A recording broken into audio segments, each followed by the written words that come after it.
Good morning, everyone. Welcome to the final day of the National Restaurant Show 2015.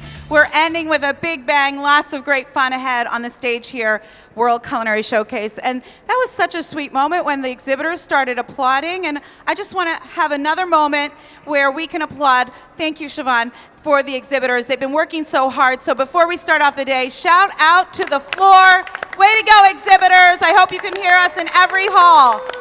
Thank you, and great job, Siobhan Summers, for putting this all together. So thank you so much. All right, now, are you all ready? Thank you for being here in the morning. We appreciate it. We have some people at the chef table. You're about to get a near chef experience, which is pretty cool. Hello, Barney, Jeff, and Huma. Great. Thank you. And please participate and have some fun. Okay, we have had a lot of action here at this stage, and it's about to get even more exciting. We have, as you know, Elizabeth Falkner coming up, and we have Jeff Morrow and Mark Murphy for the day. So come on, keep coming back. Are you ready to have fun and get started with the next chef? Yes. She's a lover of culinary competition. She's competed on Iron Chef America, Next Iron Chef, Food Network Challenge, Top Chef Masters, and many, many more. The list is endless. She is a culinary instigator. Expect the unexpected. Please help me welcome the fabulous chef, Elizabeth Falkner.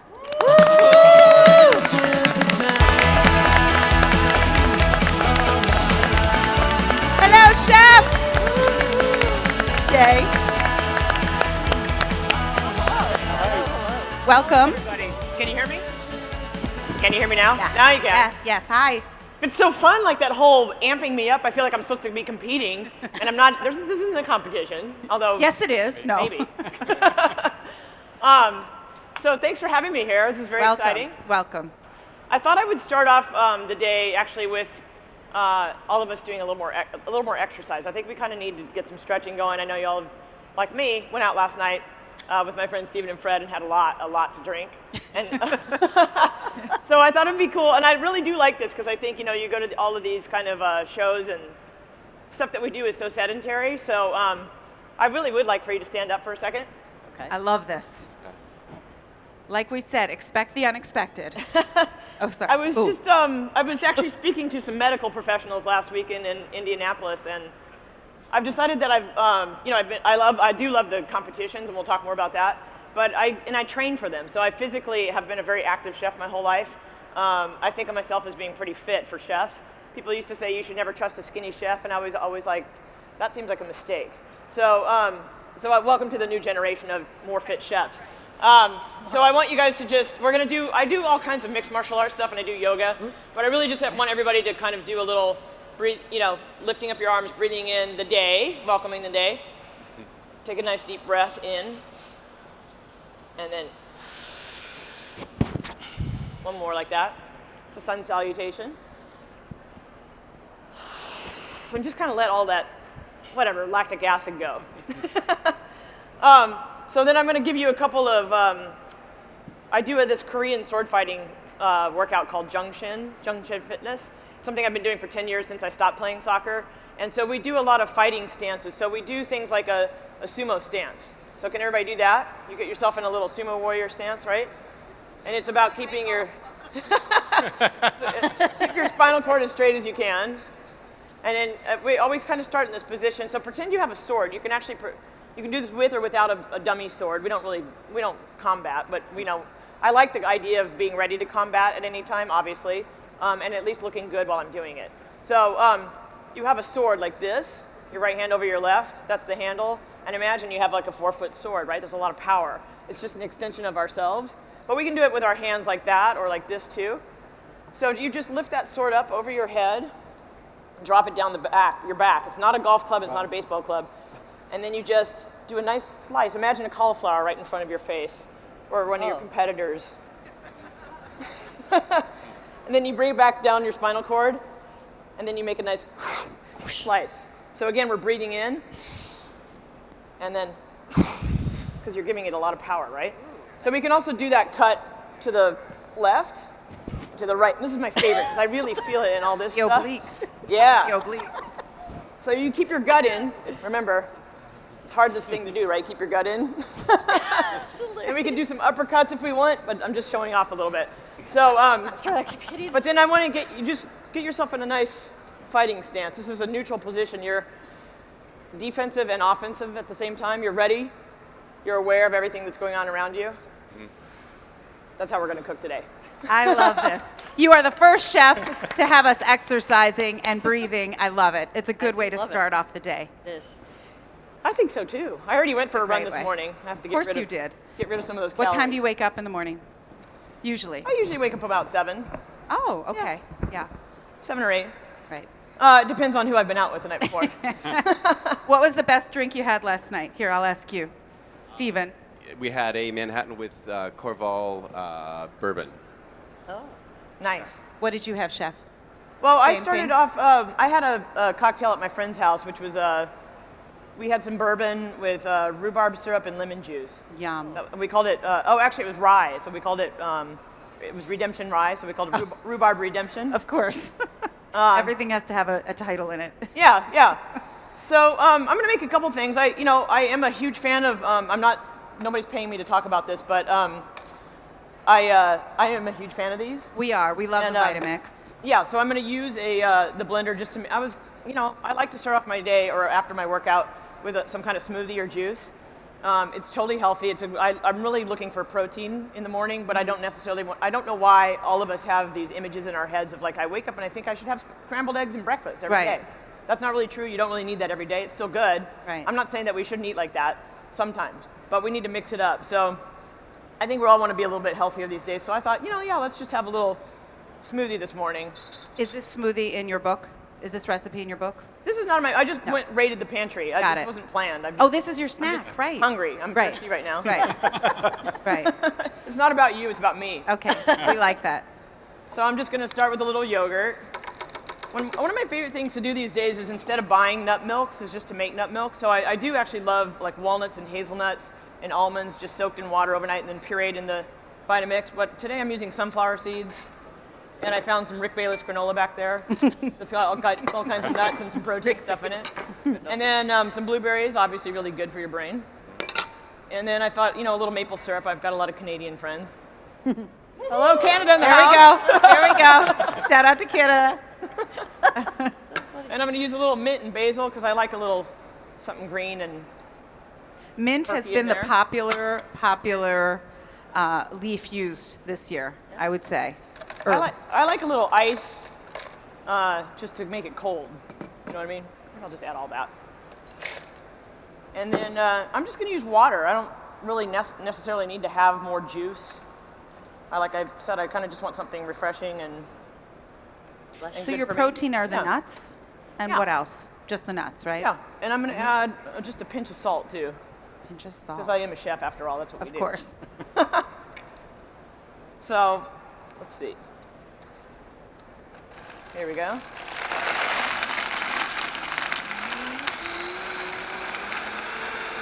The Vitamix just makes everything happier, easier, just accessible. And how many of you have a Vitamix at home? Yeah, of course, Steve. Anybody else? You need to get one. They are really just amazing. I mean, what I love is being able to, when I go randomly cook all over the place, and I find if a kitchen has one of these, then I can grind any spices. Like I can do anything in it. Right. Nice. You know you're going to be winning the competition if you see a Vitamix. I better taste it first. Hang on.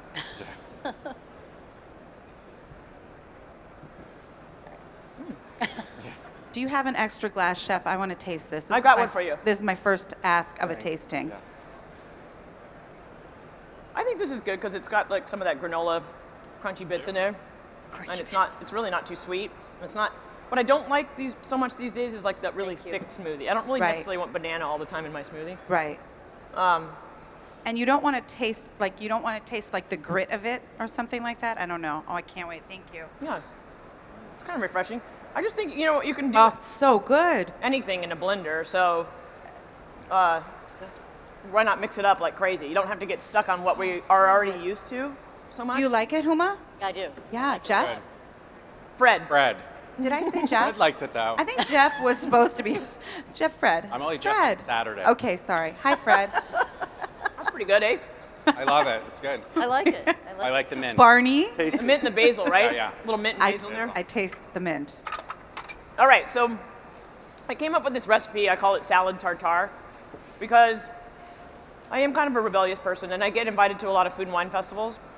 And I was going to South Beach this year, and I thought, it's all about the burger bash and meatballs and fried and everything. It's just like we're all chefs making this amazing food, and it's delicious, and I'm not knocking it. But I was like, I always like to stand out. That's why I like those food competitions. Right. And I'm like, I'm gonna make something that's really like healthy and delicious, and it's gonna have a lot of flavor and layers of flavor and just taste meaty and interesting, but it won't have any meat in it. And then of course I'm gonna be like the favorite of all the vegetarians and vegans too. So I can, that's what I was thinking about. I'm like, I'm gonna make something that's refreshing, and people are like, oh, thank God, because I've eaten like 50,000 burgers while I've been here. Right. So, so what I decided to do was take, I have an obsession with quinoa, like a lot of us do these Love days. quinoa. And also, I just love lentils. I think when I first started cooking, like about 25 years ago, I feel like there was a lot of duck confit lentil salads, kind of like the French bistro thing happening. And then I feel like, kind of like the way I feel about sun-dried tomatoes and pesto. They were all so popular. Right. And then they kind of needed to go away because it was just too much. And then I was like, well, wait a minute, I do love lentils. They have such an amazing flavor. And it may be because, I'm from California originally, but I live in the East Coast, and so when it is wintertime, I'm like, oh God, I just like want lentil soup and Right. lentils with poached eggs on top and, lentil salads and stuff like that. So I was like, I love that combination of quinoa and lentils. So I'm using some, you guys ever seen the little beluga lentils? They're like beautiful little black, delicious little nutty kind of lentils. And then I'm using some rainbow quinoa. Both of these have a lot of protein, so that's really healthy. And then I thought, I made this up in the winter time, but I think you could change it up throughout the year. So I am using sweet potatoes because they're really good for you too and can give you a lot of energy. And I'm kind of coming out of the winter season, so I'm still using chicory, so some grilled radicchio, and then moving into spring, some grilled asparagus. So normally I might use some celery root just chopped up in there, and the idea was to put in a bunch of little particles of everything about the same size, like you would have a steak tartare or a fish tartare. So lentils, quinoa, that's where I conceptually started going with it. I was like, you know what, little small bites of stuff. So then I'll just do some grilled asparagus with it, and then maybe some pickles, because you need something pickly in there. So I thought, yeah, let's do some red onion pickles. So I'm gonna do this actually really. Is there a type of quinoa that has more protein than another type of quinoa? Like, is that possible, or is it all is the red quinoa? Does that pack a That's bigger a really punch? good question. I don't know. Does anybody know the answer to that? Because I don't know. I don't know. I don't know if one. I mean, sometimes in vegetables, the darker colors, That's what I was better wondering, for you. if the red was better. That is a good question. But it's all good. As long as you're eating quinoa, you're being healthy. So I'm going to put some red onion. I'm going to get this started because I've already started cooking some lentils and some quinoa up here. I wanted to get that going because in case I start talking about a bunch of other stuff. And then I saw Paula Dean do a demo once and she didn't cook anything. And I thought, well, I don't want to do that. So Gotta love her. I know. So I'm just going to put my some vinegar. When did your wellness kind of shift? You describe yourself as a wellness warrior. You are cooking, obviously, with wellness in mind. You are practicing wellness in your morning rituals. When did that start to shift for you? It's not really been a shift for me personally because you've always been that way. Thank goodness I did grow up in California because it's always been a little bit, outdoorsy, healthy. When I first started cooking, I was a pastry chef, and even my dessert stuff has never been super sweet. I've never been interested in that. It's always been about architecture and flavors that way. And you're a designer, but you graduated from San Francisco. I went to San Francisco Art Institute. Institute. Thank you. So I have a strong family aesthetic. My dad's an abstract painter, and that kind of runs in our genetics. But so it's more about I never wanted people to feel gross and decadent after eating at one of my restaurants. I just wanted them to feel oh, this is really good and interesting. A great experience. So it's not necessarily trying to think so outside of that box, but it's just just being conscious about what you're eating. Right. So I think, but more and more, because going from maniac chef, 20-something years old, to heading right towards 50 right now is a little horrifying about what it does to your body. And I've been also, it's a very physical job cooking all the time. So It is. Long hours, you're on your feet, you got to think. And all the competitions that you do, that has got to burn some serious calories.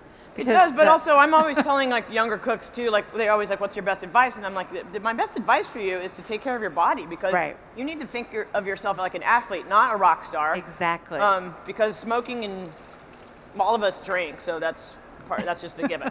But the smoking part needs to stop. And I don't know why anybody smokes today. I mean, we all know it's so bad for you. I'm not quite sure, but I do love the fact that the athlete in you has really prepared you for this kind. The athlete and the artist in you has prepared for you for what you're doing now. It's very cool, because an athlete can compete at anything, whether it's on Wall Street or in that's true. In the chef. Yeah, I arena. mean, I think we all that's my main thing. It's like I want to perform as best as I can, and from all. I'm sorry, I made a mistake over here, so I'm going to pull these out. That was one of my questions. What's the best mistake you ever made? Probably not this one, but we'll get to that later. Oh, well, I love all these, cooking competitions. So I physically train for them for my mind, to wrap my head around the idea of being able to win. Right. Because sometimes that's not, we have an obsession in this country with winning, but it's really not about winning. It's just about playing and being yourself. Right. And because I did play soccer for like 28 years, I get that. I love that attitude of just saying, I'm out here playing, and I really want to play my best, and it would be great to win, but it's really not the most important thing about it. What position did you play? I've played everything. Everything. I used to be a forward and then a halfback most of the time. Never in the goal? I play goalie, but I don't like that. So scary. One How time many of you are athletes and understand? Yeah? What did you play, Stephanie? Tennis. Okay, got it. Do you cook like an athlete? Sorry. Do you cook like an athlete? You attempt to. All right. Chef, please continue. Sorry. No. So I'm just gonna, I'm making a little pickle mixture right here. You guys can see all this, right? Okay. So what I did was put some water, some white wine vinegar, a little sugar and salt. It's not a heavy pickle. It's just a nice little bath that we're gonna use to blanch the onions in, basically. And then I've got a grill going over here, so I'm going to go ahead and grill some asparagus. I like the flavor of I won a pizza competition, for heaven's sake, in Naples, Italy, not Florida. And I love that flavor of the grill, For people who think that I'm only a pastry chef, I'm absolutely not. I'm a grill freak more than anything. And in Brooklyn, New York, where I live now, I don't have a grill, so it's one of the things I'm kind of missing the most. All right, so I've got some cooked lentils, I've got some cooked quinoa. Can you guys see that's nice and fluffy? Mm-hmm. And then I don't really measure water to lentils or quinoa. I just cook it until it's done, and then I can strain it if I want to. But I'm using my strainer over here. So you're an athlete, you're a chef, you're an artist. I read that you're working on a theatrical food performance piece. Is that true?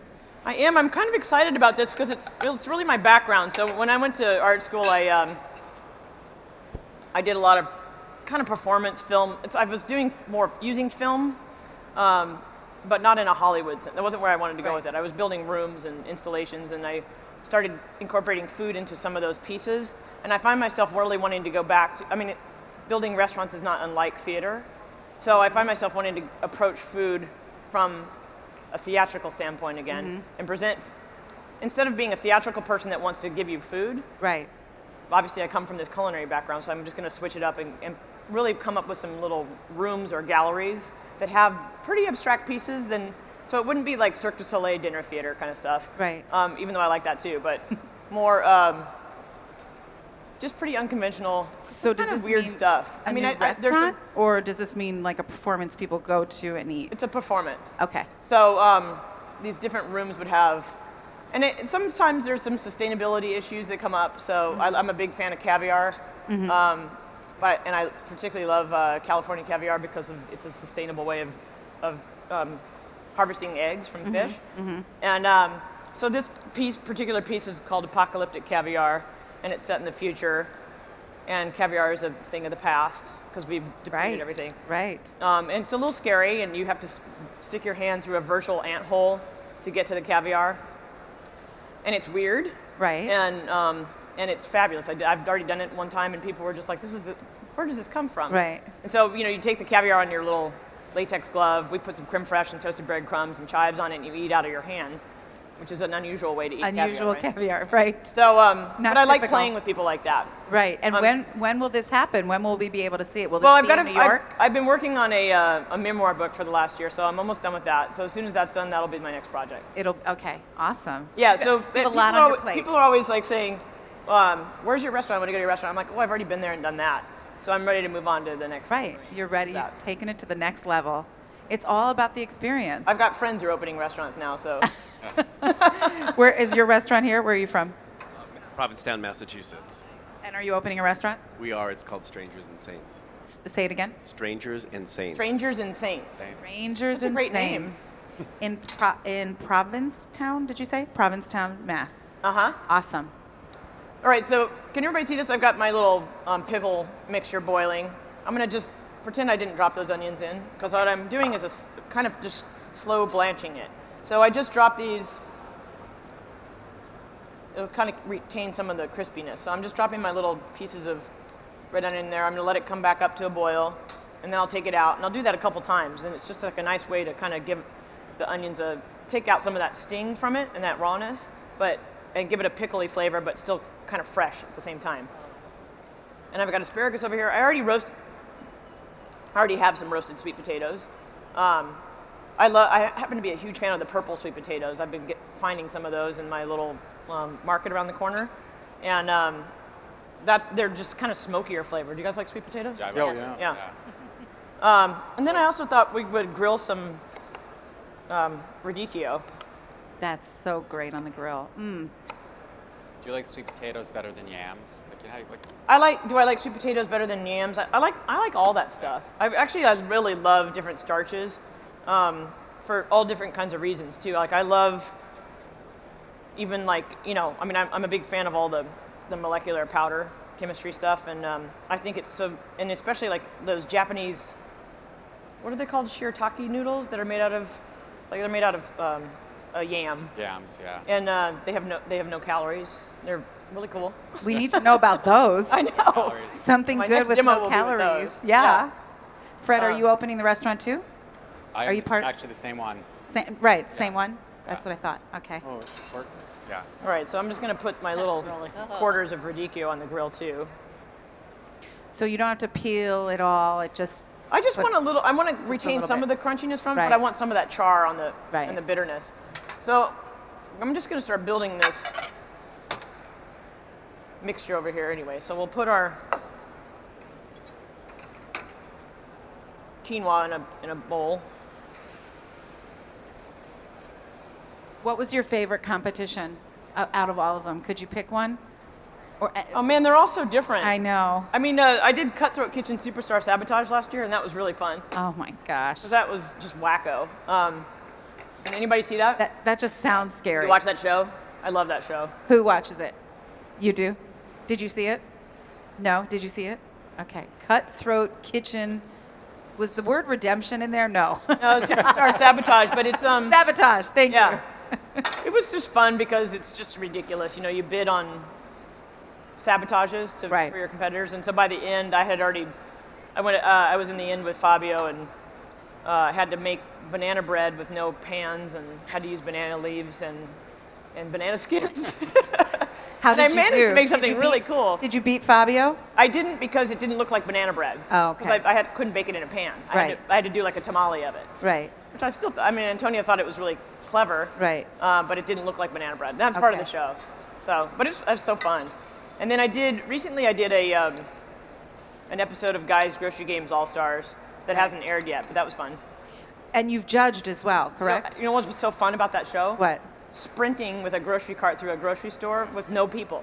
Oh, that's freeing. And I'm sure you're the fastest. I was. 'Cause And you're I had the to go get fittest. 3 guys, and I was just like, get out of my way. But and you also judge some of the competition shows sometimes? I do, yes. I did. The hardest show I've ever done was Donut Showdown last year. Right. Shot in Toronto, and Why was it so hard?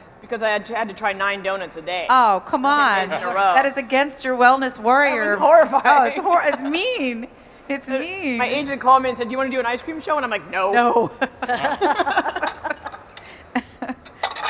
I was like, "No, thank you." That's funny. So basically, we let these actually cool down first. Just set them aside, and then we'll bring it back.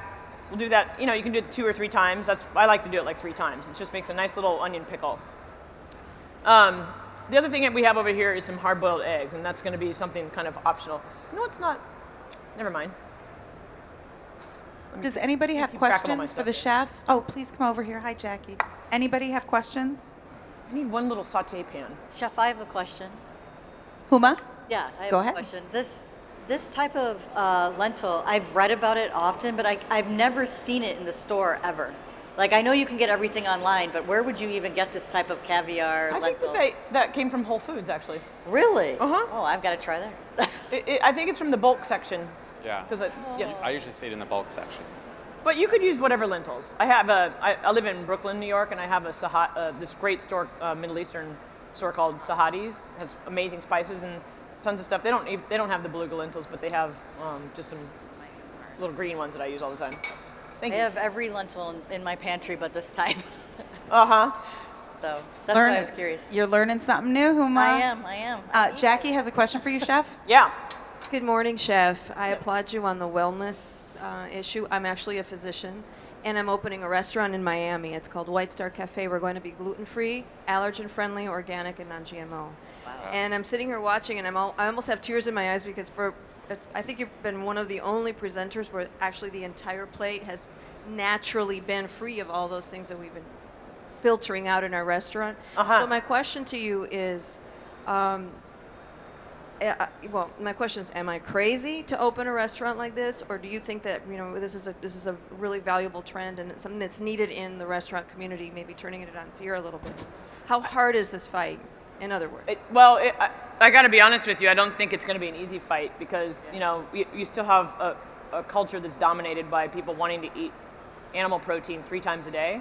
So, but I do see the counter happening. I mean, I have a friend in New York City, Amanda Cohen, who owns Dirt Candy, and it's a vegetarian restaurant. And she's had a really small version in the East Village, and now she's moved to a bigger spot.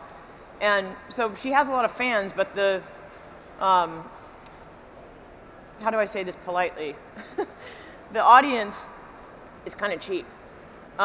So she doesn't have like higher alcohol sales that they really need to survive. We're actually going to have meat. It's just going to be grass-fed and going through those filters. Uh-huh. Our motto is indulgence with a conscience. So, That sounds like, if great. you're going to go out and have a cupcake, at least have it not have 20,000 different preservatives and artificial colors in it. If you're going to have a fillet, at least have it be a grass-fed one. If you're going to have the risotto and all that, at least have it without the extra. Really good resourcing.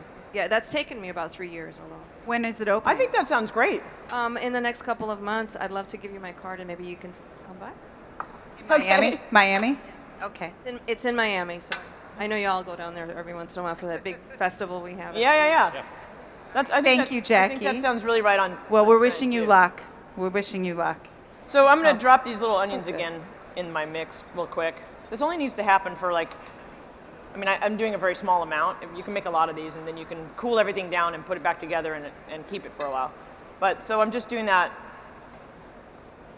Really, just about 30 seconds in there is plenty of time. So I'll just again set these aside to cool a little bit. I already got my radicchio and asparagus off, but now I've got some nice little charred flavor. Again, I was going for something that would be amazing with a lamb chop on top, but doesn't have to be that way. It doesn't necessarily need it. All right, so we got that. We're also going to my favorite thing I was just in Istanbul last year for the first time, and I'm such a huge fan of cumin, and I picked up a bunch of cumin and some of the Aleppo chili that I've written in this recipe. That spice market is unbelievable. Unbelievable. It's not like just, anything else. I've never seen anything like it. So being obsessed with those flavors and realizing that it's really, it's just so traditional to go have a kebab on the street there that has, just cumin Aleppo and Urfa chili and a little yogurt, and it's like the best thing you've ever had. So I love toasting cumin rather than buying already powdered cumin. I don't like powdered spices really much because you just get so much more fragrance, and I think we all talk about that all the time, but it's 100% true. The reason why whenever I do those food competitions, I'm the person who goes for the whole spices and grabs the mortar and pestle, because I know at the end it's going to taste so much better than the guy putting the powder in the soup over there. And to toast it is just that takes the flavor up even more. It's great.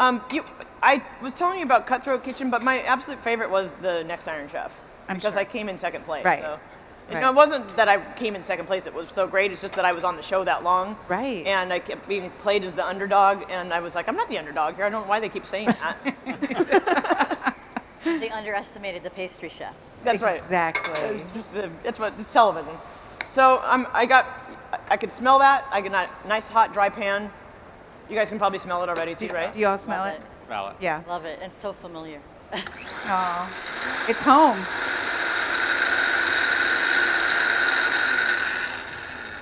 Oh, you really smell. I had no idea.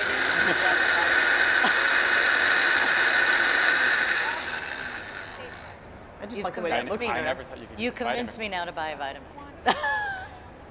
I want Right? your apron. Look how cute this apron is. It is cute. I saw you back there. What's your name? My name is Kylie. I also come from Agora Hills. Ah, how cool. California? Smells so good. Yeah. And you talk about the Next Iron Chef, you made, I believe it was like an everything bagel style with ice cream on top. Where do you come up with, like in a pinch, you have 2 minutes to come up with an idea for like a mystery ingredient. How do you put something so composed together in such a short amount of time? Absolutely. Well, luckily, because I do have many years of being a pastry chef, and then also loving to make pasta and butcher and everything. I just love learning new stuff. But that pastry background allows me to be. I'm just very confident with ice cream making. So in a situation like that, I'm like, ooh, I could get kicked off the show today, so I better go out with a really cool ice cream because that's definitely something that people know me for. And if I do make an ice cream, I think I can if I can do this, I can really kill the person next to me that I'm competing with, because it's not gonna be a typical ice cream. It's not gonna be, a custard, but I'm gonna make it so that it really rocks this dish, and it's almost necessary because the cold component just worked with the salmon so well. And I don't know how, I just think of it because I have been doing it for so long. Are you studying to be a chef? No, my sister is. I just love food. You love food. You're adorable. Thank you so much. Are you working over here? Actually have a booth up the other aisle, yeah. And what is it? Plug the booth. British Wholesale Imports. We import British food wholesale here. I get to cook up sausages all day. What's the booth number? What's the booth number? Oh, 9616. 9616. Cutest apron I've ever seen. Love it. Super cute. Nice to see you.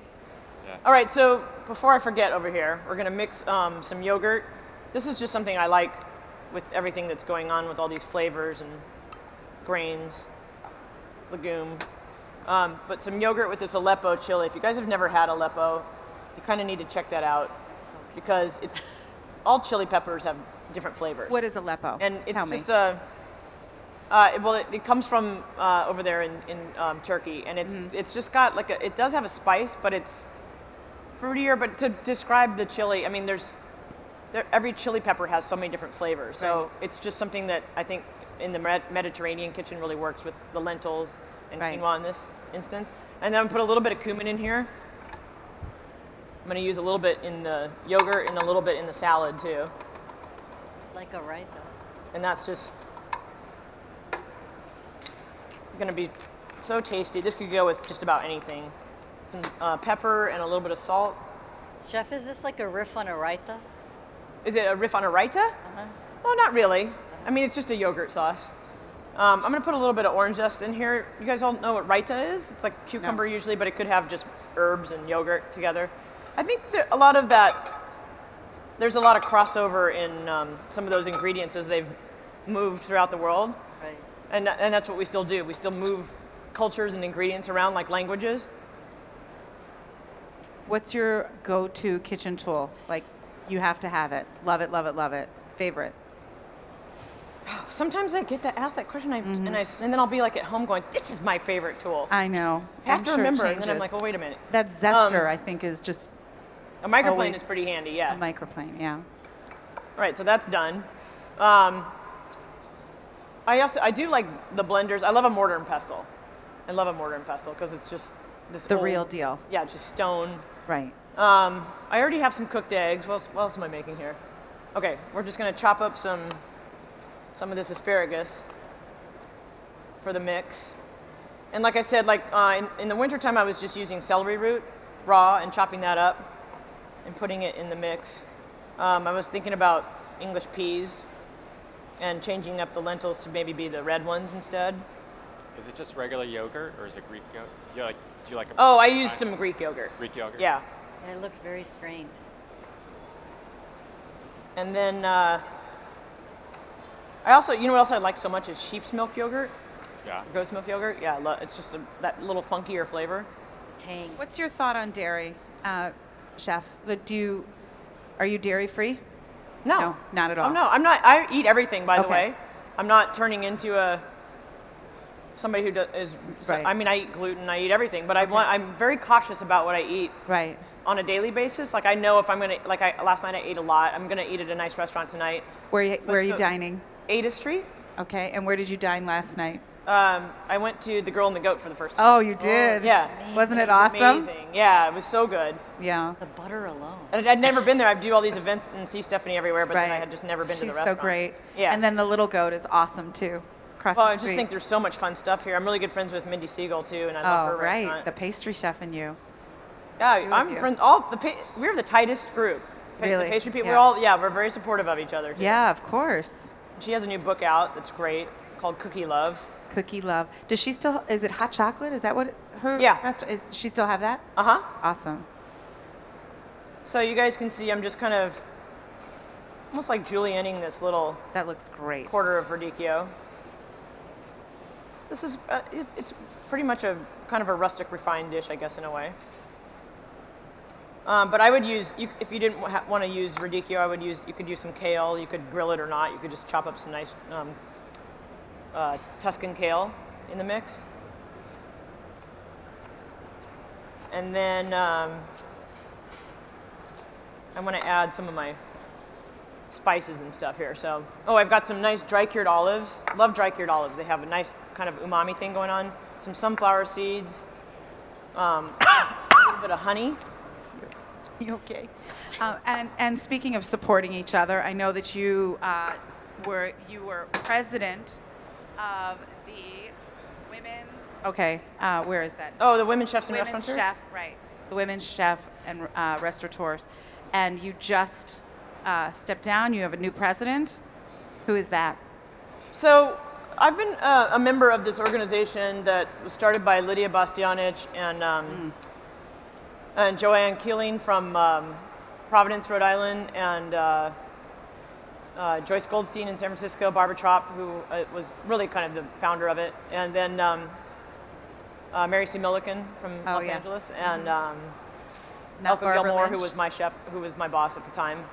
They all started it. It was a bunch of women that got together, 8 women, Barbara Lazaroff, and they started the organization because, believe it or not, like 25 years ago, some of them were cooking at the Beard House, and the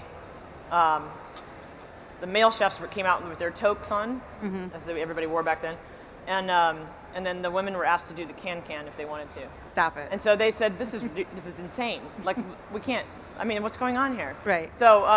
So they decided to start this organization, kind of like their own club. Right. What's cool about it is that here it is, 23 years later, and we have a really nice relationship with the Beard House. We did a dinner there in January. The Canadians from Calgary Woo! did one also just about a month ago after our Women Chefs and Restaurateurs conference in New York. And so that's just, it's a really a sign of the times have really changed quite a bit. Right. Although, women still aren't getting as much attention for all of the stuff that they do in the industry wide. Right. So it doesn't, if people ask how come there are not more executive chefs of little restaurants? I'm like, well, to be honest with you, there are a lot of women influencing culinary in in really big ways. So like we had a panel of international chefs that I brought in, somebody from, Rachel Pohl from Panama, she was here I think at NRA. Semsa Denizli from, she's kind of like known as the Alice Waters of Istanbul. I brought in Diane Kuchilas from Greece, and Trina Hanneman from Denmark. And then we also had a panel that had Dana Cowan from Food and Wine, and Susan Ungaro, the president of the James Beard Foundation, and Kat Kinsman from Tasting Table. We brought in some corporate chefs from pretty much like a lot of this world, where they talked about manufacturing and big industrial food making. And you know, when you think about it, women are the only ones that can have kids physically. Right. So a lot of them are not going to open the little hipster restaurant around the corner, because some of them do, but a lot of people will not take that much risk in their life. So there are logical reasons why you don't see that all the time. Right. But to say that where are women in food? Well, I mean, they're all over this place. They're everywhere. So that's just it's an insulting comment from the media, and so I think we really kind of showed that off. Right. At the conference. Right. Yes. Nice applause for that. And you know, after cooking for 25 years, and people kind of put that on you in an interview, and you're like, am I not working hard enough? Right. I feel like I'm What working do you want me to do? really freaking hard here, you know? Right. Don't be so mean to me. What do you do to relax? Because To you work so relax? hard. Yeah. Mhm. Oh, well, competitors, it's hard to relax. No. I believe me, I love getting massages and pedicures and all that kind of stuff. Good. Who doesn't?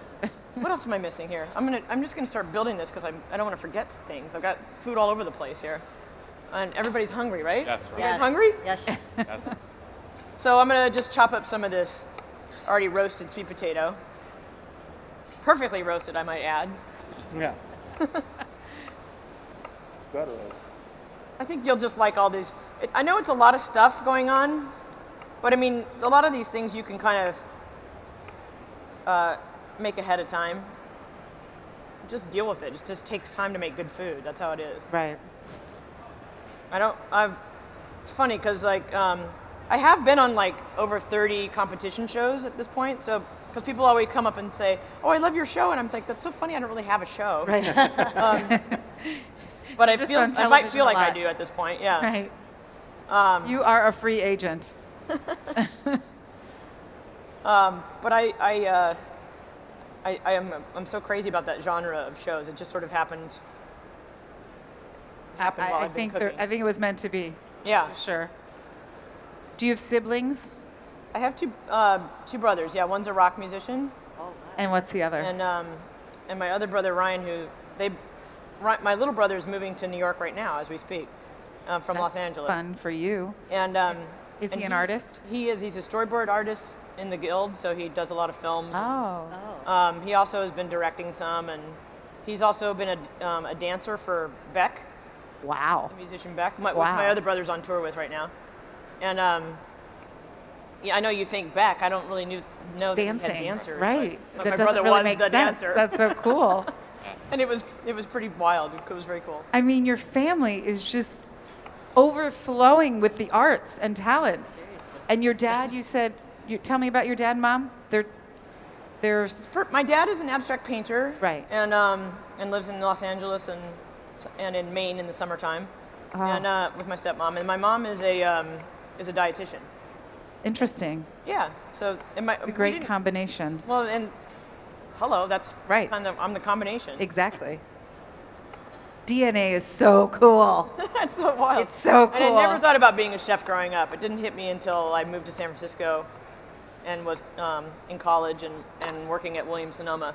Oh, that darn Williams-Sonoma will change your life every time. Well, also, you walk in and you're just like, home. I know, but it's also because the Bay Area at in the late 80s and early 90s was a massively influential part of the country, with all the chefs and all of the agriculture that was really shifting quite a bit. So like, things like spring mix and all those little salad mixes that we buy in Right. prepackaged stuff, that was Right. all invented in that time. Like Right. it didn't exist before. Right. I'm telling you, if you're ever feeling blue or lonely, just go to Williams-Sonoma and everything will feel better. Right? I'm telling you. It's so good. Or Whole Foods. Oh, the other thing is I love citrus, the California in me. I love the zest. Don't ever throw away the zest. Use the zest. It's got all of the dramatic flavor. And this is just going to make it so much brighter. It makes perfect sense with the cumin and the chili. And I did pour a little sherry vinegar in here and some olive oil in case you guys missed that. Can And you then- freeze zest? You can freeze zest. Did somebody just ask me that? That was Yeah. me. Oh, yeah. Pretty cool. I never thought about Absolutely. it. Do you have a question? Come on. I saw that once and I thought, letting you wow, go. that's what I need to do. That's okay. Keith has a question. Sure. Did you prick those before you roasted them? Prick the potatoes? They look like it. They have, you can see little knife marks in it. I didn't roast them myself, so I was just double checking, but I usually do. Are you a chef? Yes. Okay. Awesome. I usually do. Or Roberto Clemente High School. Awesome. Way to go. Very nice. All right, we're also gonna, That's a besides the sherry vinegar in here, we're gonna add some orange juice. Now we're talking. Now, see, Barney, you're excited, right? I am. Now we're talking. It's so colorful. It's so It's beautiful. it's Right? art. It is art. With the size of the way you cut the sweet potatoes, is that for taste or texture to have it at that particular size? Well, like I said, the concept is a tartar. So I want it to look kind of like, if I'm gonna call it salad tartar, I want it to look like little cubes of and meat. bits of things, Yeah. you know? Like you would make in your steak tartar. You might Yeah. put some pine nuts in there and cornichons and onions and chives, but everything's about the same size. Okay. Or makes sense to the size of the cut of the meat or fish. So a little lemon in here too. Anyone have some last final questions before the demo is over? Is it time for it to be No, over? it's not. It's not. Oh, okay, good. Last question. You've good 5 or 10 minutes. Oh, good. Okay. Anybody? Bueller. Shy group. If you're looking at me, I'm going to grab you. That's Do you have because a they're all question? hungover. They all I need- know. Everyone has been drinking too much. You need to stay hydrated. Jackie has another question. Hydrate. I just wanted to compliment you on how, like, your quick thinking. Like I just love watching you in those competitions because I'm like, she's gonna win. I just know it. You just see like it just the wheels turning and like I love it. I love it. So you're just awesome to watch on TV. But how are you at home? Tell Well, us a that's little bit I about was your just going personal to life. answer that question before you even finished it. I love cooking at home too. I don't love just cooking in restaurants or on TV. And I am doing a cookbook signing. I came out with a book a couple of years ago called Cooking Off the Clock. I love that title. In that instance, it really is about what I like to cook at home. It's not. I've never been somebody that wants to dumb down things for a cookbook, and it's not. It's just stuff that's really. It's just what I want to eat. It's kind of got food from all over the place, but a lot of those things they don't take that much time to cook, but it wasn't my intention. It's always the publisher's intention to sort of add that dimension to it. But it's, I've got a lot of good, really well-tested recipes in there too. It's fun. Everybody, book signing is after this, and I'm definitely going to be looking at all of those recipes because I want this. And I believe that you are going to, like you said, you don't want to dumb anything down, but you want to do things that are right and easy Gotta and spice healthy. it up, that's for sure. All right. Can you share with us the book title of your memoir? Chili powder Or not yet? Well, it's my working title of it is called Citizen Chef, not a piece of cake. Right. 'Cause I used- Oh, good one. Because I used to have a place called Citizen Cake. Right, Citizen Cake. Citizen Chef, not a piece of cake. Right? That's That's cool. right. Was that chili powder or was that cayenne? It's got a lot of scandalous stories in it too. Does it? Oh yeah, Ooh. the next generation of Kitchen Confidential. That's good. We love stories, right? All right, I think you guys are going to dig this. Now, the only thing we're still going to add here is our onions. So, Did you run on the lake? Was your run on Lake Michigan today? yesterday able it to run? was. This morning Yesterday? was a little shorter. I just Pretty kinda awesome. Isn't went that a through- great run? So beautiful. Yesterday was great too. Yeah. It was a perfect day. Yeah. I wanted to come over here, but I was like, oh God, it's just so nice. I'm going to be know. outside. Yesterday I ran 4 miles. Good job. Is that your normal distance? That's about what I can handle these days. Yeah. I am gonna do a marathon in Atlanta, Is that your a first? half marathon. Yeah, I've never Your done that first. before. Right. But now I'm starting to get into. I did a cancer fundraiser on spin bikes in March. And I've done a lot of fundraisers cooking wise, but I had never done it for physically. Right. And I thought, oh my gosh, I love training. Perfect, It, right. it gets me going, like it gets me training and Right. really more conscious about what I'm eating and just an incentive. you Right. know? For So I'm good just chopping cause. these up a little bit more. I could decorate this by putting just the little petals, which I kind of like. That looks really pretty too, just on top of the salad. So, it's up to you. Because I called this a tartar and I did it for 800 people, I thought, I'm just gonna make a huge bowl of it, and that's what I did. So I'm just gonna sprinkle these in here too. And that's just gonna be another little crunchy, also really pretty piece in here. All right, you guys hungry So already? pretty. Yeah. Yes. Sure. Excited. It's good to know the chef, right? It's like this little pop-up counter here. It's the new chef experience. Exciting. All right. Oh, I forgot. We've got to put some radishes on top too. I'm crazy about these little breakfast radishes. So here's what we're gonna do. We're gonna put a little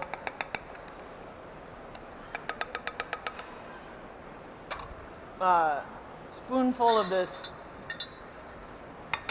yogurt in the bottom. Oh, can you guys see all this? Uh-huh. Okay. Yep. So we'll just put a little here.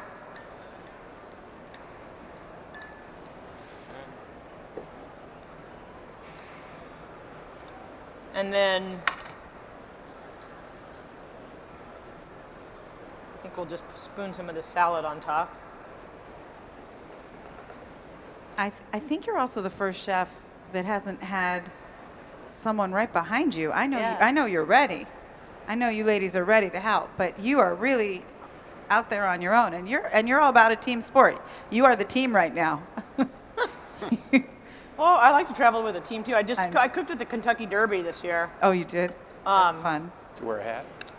I did. I had a little fascinator. Yeah, they're You know, easy. the little thing. I got a little teeny one. And it was pink and it just fit right in my hair. That was so fun. I was at the mansion at Churchill Downs, and How many did you cook for? it was about 300 people total. But it was kind of like throughout the day. It was about, I think it cost $10,000 per person to get into that room. Oh my Wow. gosh. So it was a lot of celebrities and stuff. And Right. But they all looked everybody was so colorful. It was just really fun.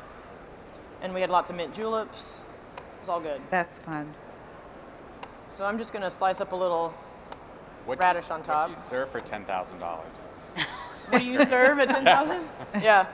I made a lot of food stuff all day. I actually made little, kind of like country ham Benedict. Like I made English muffins, and I put little poached eggs and brown butter hollandaise and asparagus and ham.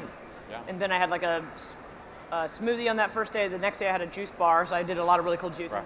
And then I would do like, I did a beet gnocchi with braised short rib ragu, and then I did shrimp and grits. And it was lots of Yeah, stuff lots all of day. stuff. Yeah. No caviar? We didn't have caviar that time, no.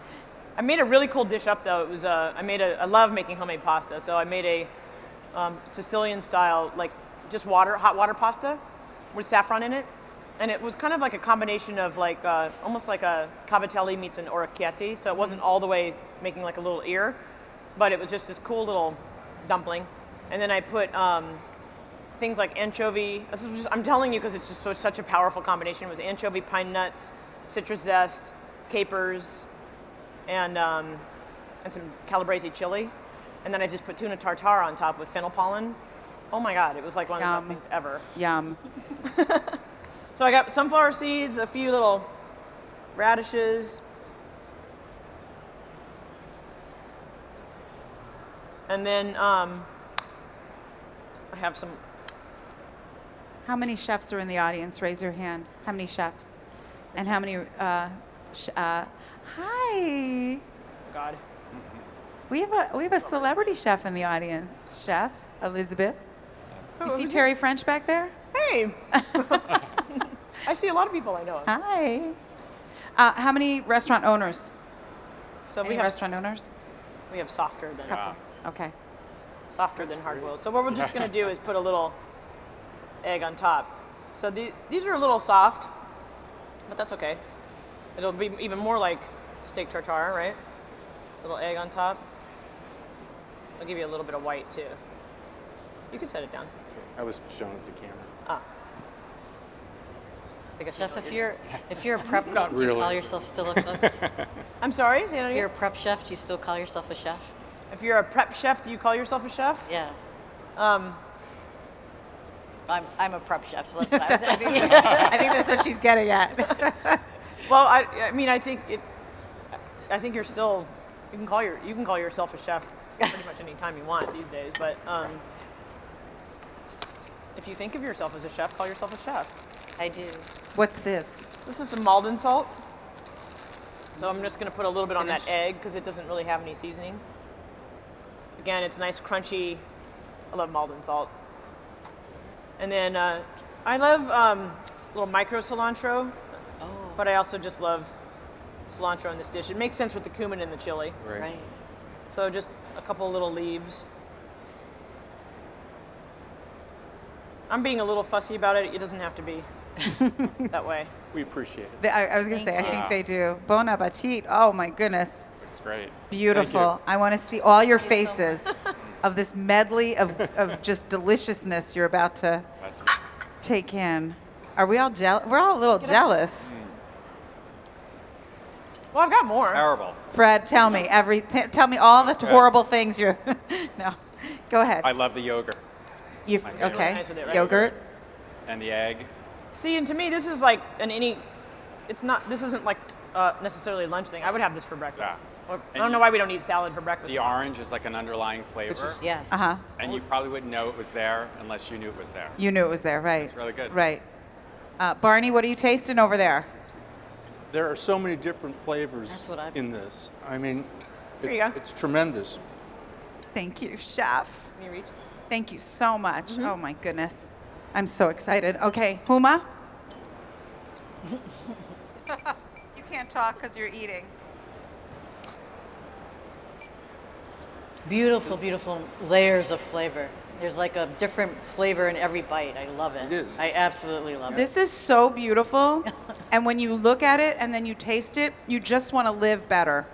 This is the healthiest, most beautiful, great tasting. Is this recipe in your book? Because do you No, cook this is this brand off? new. Okay, this is brand Brand new. new. But it's see, absolutely delicious. Thank you. The thing is, like, I have a personal trainer too, and when I first started seeing him right after the Donut Showdown show, You had to get a I was personal like, trainer I need after help. that. Yeah. Well, let me just say, I'm very happy. Thank you, chef. You have been delightful, fabulous. Don't anybody take this, because it's mine. But can I just say one more thing? Mm-hmm. So when my personal trainer says this is what I want you to eat, I look at him and I go, "Are you crazy? I'm a chef. There's no way I'm going to just have steamed broccoli and cottage cheese and little miniature carrots that have already look like chewed by bunnies." Right. And yeah, I'm just not going to eat like that. Well, you're in And- great shape, so it doesn't matter. Right. You're So and feeling your body. I love showing. I've shown him how to cook a couple things, and he's like, wow, I've never had anything taste so good. And I'm like, Right. well, there's got to be a nice hybrid here because Right.